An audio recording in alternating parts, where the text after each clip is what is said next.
bamwe abatura bo mu cyaro cya Rugerera umuraka gwa Ruhungo mugombora ya Rubaya erizo bazibera bebembeze begombora ya Rubaya okurambure miliyoni yo kurwa murongo toguriyo ngombe ko mu cyaro eki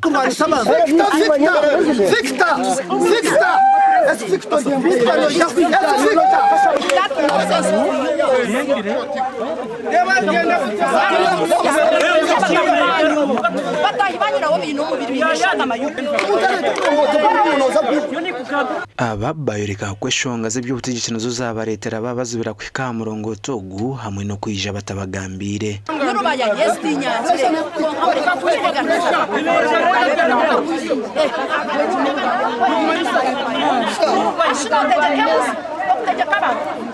abo kubanka hati ecyareka keyose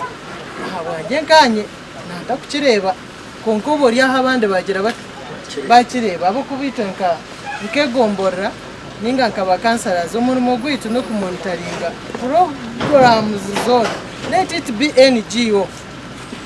kati jengu niyo ya leta project omunango no kubetari ya government itwe just hatwa twizire kurambura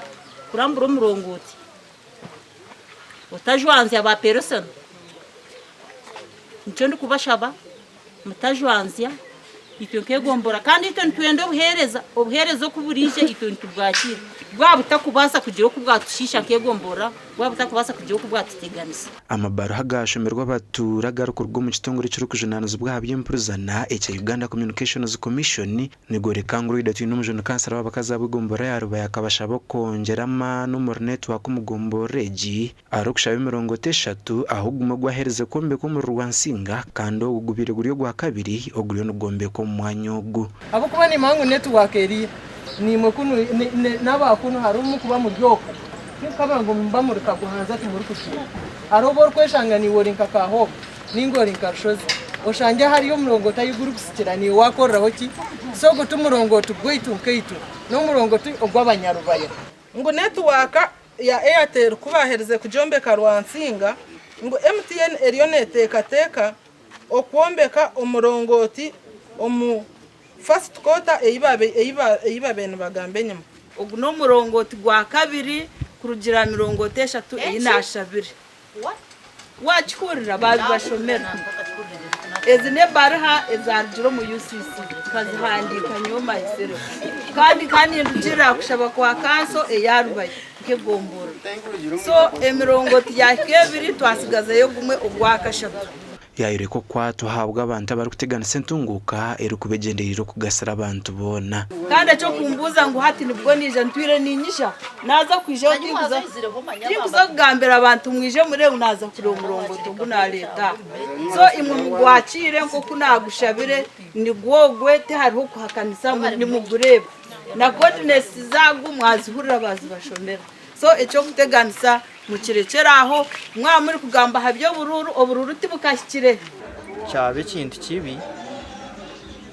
cyaba amanyoko itwe ngabatuze barugerera itukenyigire mu kandi tukunzire entunguke muneyija kandi bamwe hari itwe nibagitera ahamutwe abwe nshonga ya politics bwanyuma yo kugambirwa habutikereza no bwabaho umujesherwa mukuru yanga bwa district yambarara imekatera yaragira osi wakaguhanzia obutikereza muntu we no kwikamurongo togu ahabo kwenda kurinda ubusinge